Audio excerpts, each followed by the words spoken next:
In this question, we're being asked to find the equation of the tangent line to the hyperbola xy is equal to 1 at the point negative 2 comma a half. All right, so first thing, just so it looks a little bit more normal, let's rewrite this instead of xy is equal to 1. Let's write this as y is equal to 1 over x. All right, so that makes a bit more sense, right? And just so we know what we're doing, I always find it helpful just to kind of maybe sketch it out. You won't have to do this like later on, but it's useful. So 1 over x. If you remember the way 1 over x looks, that does something like this, right? Where it does like that on that side and that on that side. And we're being asked to find the tangent line at the point negative 2 a half. So let's say this was negative 2 right here. So this is where the point is that we're interested in. And we're trying to find the equation of this tangent line. All right, so that's the goal here, right? Now, one thing we can do, since we know that we're using our formula number 2 for this, what is our value of a? Well, a is the x value, right? That's the number that we're approaching here. So that's our a. And since we're given the point, what would the y value be? Well, that's f of a. So that's good. We already now we even know what this is now, right? We know what f of a is. And we know what a is, so we can start to fill this in. All right, so let's do that. So we're going to say m is equal to the limit as h approaches 0 of, now this is going to be f of, and then f of what? Well, it's f of a, so a is negative 2. That was our x value. And then plus h, because we don't know the h right now, right? That's the thing we're going to cancel in the end here. So, all right. So let's just write plus h for now. And then minus, and then we actually know what this is going to be, but I'm just going to write it this way for now. F of, and then it's negative 2. All right, and then that's all over h. So that's really what we're doing here. So now let's, instead of having the f of negative 2 and f of negative 2 plus h, let's actually fill those in. So now this becomes m is equal to the limit as h approaches 0 of, now f of negative 2 plus h. So this is the argument, right? But what's the function? Well, this was the function, right? 1 over x is the function. And if you remember with function notation, like this red part I have here, right? That's going to be filled in place of x. That, right? So let's do that now. So that becomes 1 over, and then the argument here, so this would be negative 2 plus h, right? That is f of negative 2 plus h, okay? Now minus, and now f of negative 2. Well, we know what f of negative 2 is. F of negative 2 is negative a half.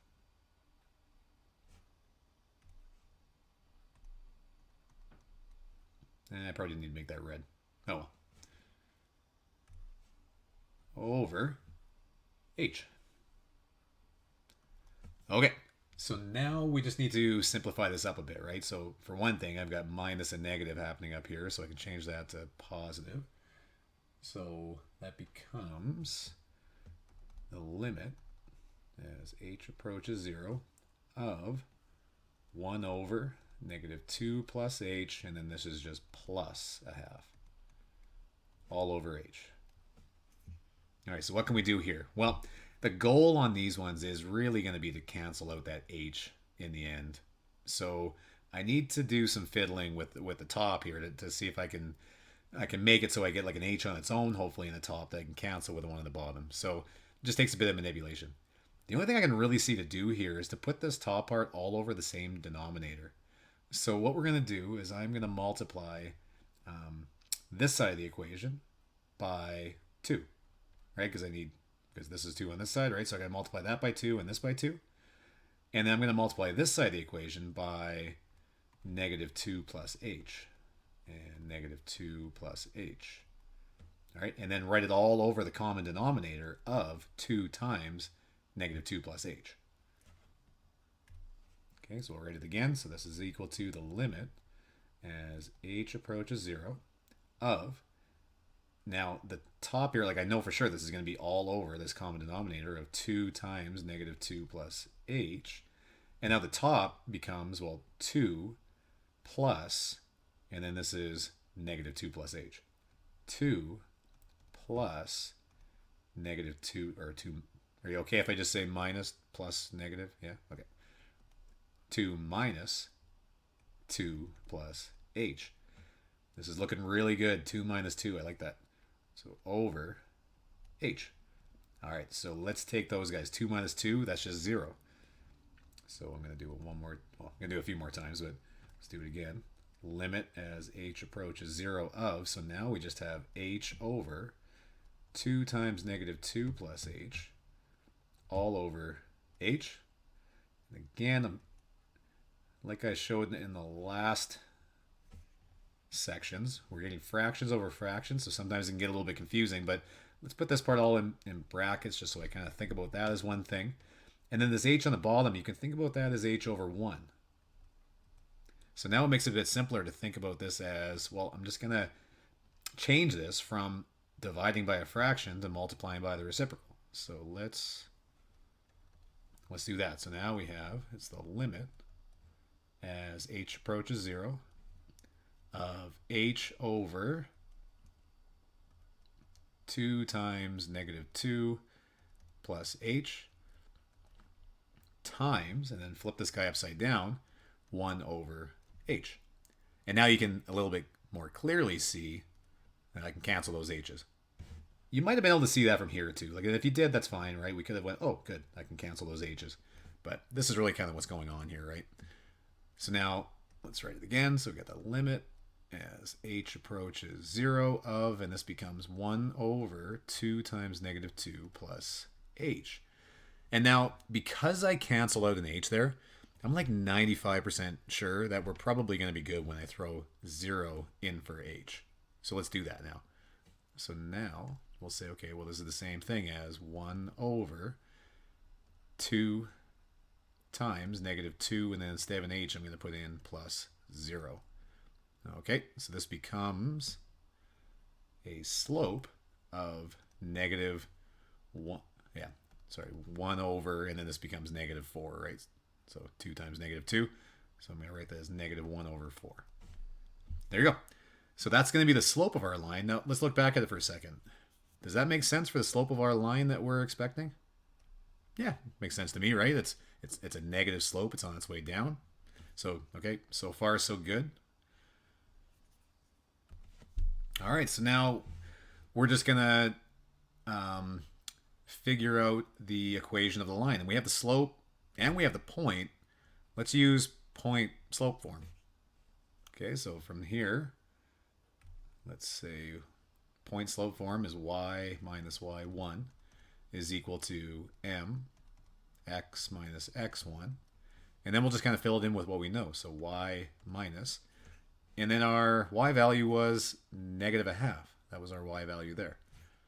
Because we know that that's a point on the line, right? So this is the line, and that point on the hyperbola there is also a point on our line. Okay, so anyway, so this is going to be minus negative a half is equal to, our slope is negative 1 over 4 x, and then our x value, so then minus, and then negative 2. So let's clean this up a bit. This is the same thing as y plus a half is equal to negative 1 over 4, and then x plus 2. All right, so that is the equation of our line. So if it asked for the equation of the line and it didn't tell you it needed it in any special form, then there you go. That actually is it. But if we want to get the equation of our line into, let's say, general form, then we're going to want to clear these fractions. So what I'm going to do is I'm going to multiply both sides of the equation.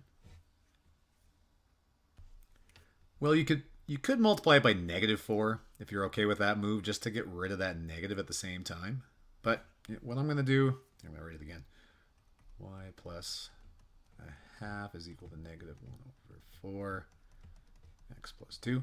So what I'm going to do though is I'm just going to multiply by 4. I'll deal with the negative after. So I'm going to multiply by 4 just to clear out that denominator, right? But I have to multiply everything by 4. So they all get 4. So now what we have left here is 4y. And then now 4 over 2. So that cleared that one too, right? Because now we just have 2 up there. So plus 2 is equal to, but then I still got this negative, right? This is where if you wanted to, we could have multiplied everything by negative 4, and that would have got rid of the negative in one step, but we still have it. So then we have negative, and then x plus 2. Okay, now if you like, we could divide everything by negative 1, or you could think about this as like distributing the negative in, like negative 1. So I'll do that. So 4y plus 2 is equal to negative x minus 2. And now we need, if we want this in general form, it should be in the form ax plus by plus c is equal to 0. So, and our x value should be positive technically. So what I'm going to do is I'm going to bring this x over to that side so that it makes it positive. So this becomes x plus 4y. And then, would you be okay if I just added this 2 to both sides right now? So plus 2 plus 2. So this would become plus 4. And then I just have nothing left over here. So there you go. There's our equation in general form. Now, if you'd like to see, how this looks, well, this is what actually happened, right? So here's our hyperbola, right, in blue. And then there's our point, and we just figured out the equation of this line to be x plus 4y plus 4 is equal to 0.